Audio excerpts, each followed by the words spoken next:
taught and put in remembrance that once you get into that promised land, don't be destroyed in your promised land. And for those who are going through the wilderness experience, to be prepared for their wealthy and overflowing and abounding place, don't be overthrown in your wilderness experience. So I'm going to deal with the wilderness experience today. Now, people don't understand. I told you, you come with your heart prepared. You don't just click on messages. Your heart will yield what you have cultivated it to yield. The ground will bring forth what you have prepared it to bring forth. You can't sow into a ground that has not been prepared to receive a seed.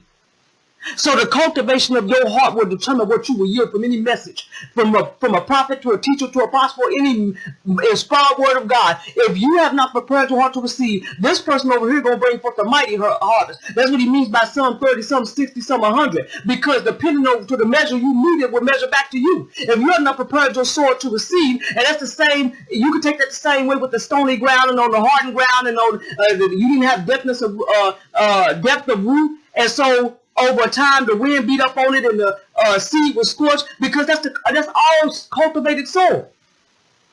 The rocks are the snares, the weights and the sins that so easily beset you. When you till the ground, you got to pull out rocks. I want y'all to catch this. When you till ground, you got to pull out the rocks. That's why some was on stony ground. Some wasn't deep depth of earth, because they didn't till rightly. The preparation of your soul determines the yield. So don't be so quick to put your mouth on people when they deliver the word and you received it with gladness, but you did not prepare your soul to maintain the seed that you received. Catch this. You didn't prepare your soul of your heart to maintain the seed that you received. Prepare your soil. You come to a ministry like that, and those of you who've been coming to this long enough, you know what kind of meals we serve up here.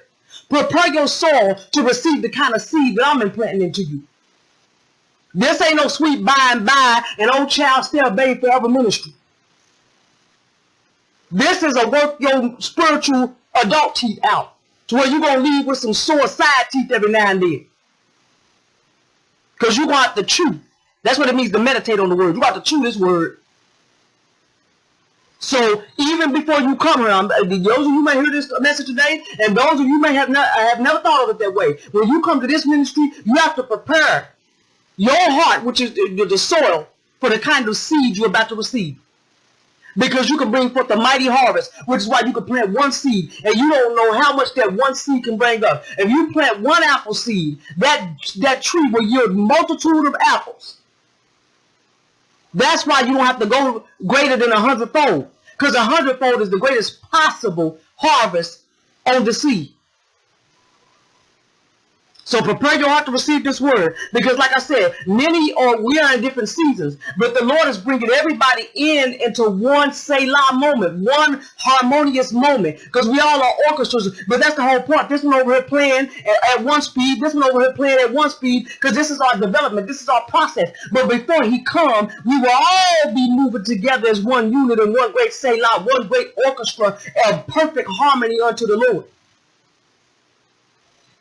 Though some may be in the season of abundance and they've gone over into some of their promised land, but they have to be aware that they don't get destroyed after they enter their promised land. I can give you many of examples of this in the Bible, not just Joshua, many of examples where people got destroyed after they got into the promised land because they did not continue in the ways of the Lord. You were walking in the ways of the Lord to get into that land, but once you got into that land, you stopped doing what you knew to do. And in the wilderness, when you are being processed, like you baking a bread and you start skipping steps in that bread baking, what you think that bread gonna come out like? It's gonna look like it's been overthrown. You get there, you stay, you diligent, and you start to half hear the word, half do the word, believe only some of the word. This is some of the things that will cause you to be overthrown in the wilderness. Offense, competition, comparison, lack of diligence and faithfulness. You will be overthrown in the wilderness, which is your processing period. The people in the wilderness didn't have to be there 40 years. They chose. Because you keep going around and you're doing the same thing. Every time you loop the desert, you would think, okay, we looped this way last time and did this, and this. That didn't work for us. So let's see. We got to listen to a better way. Their time was wasted, but many of them were overthrown. Don't be overthrown in your process, which is your wilderness. And this is to put you in remembrance, because the Lord has given me little small messages as well as long ones that are very thorough, because this is a cutting away. This is a freeing ministry. This is a chain lifting ministry. This is edification. I know y'all think edification is only telling you you're getting good things, but pointing out what's keeping the Lord from inhabiting you the way he would is a chain remover ministry. Telling you what you're doing that's in your own way is a chain remover ministry. Making you know the things you're doing in ignorance is a chain remover ministry.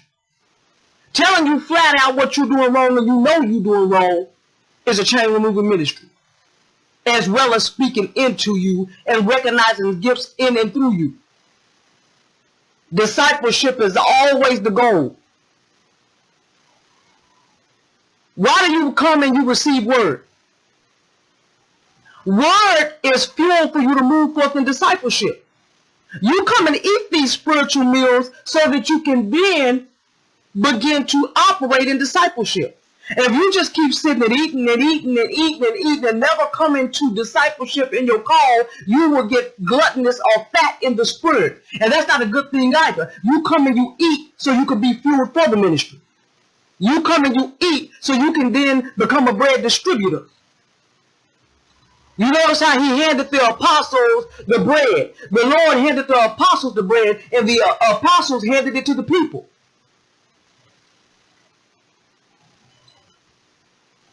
You come to eat so that you can be prepared for discipleship, so that you can then begin to also serve up meals.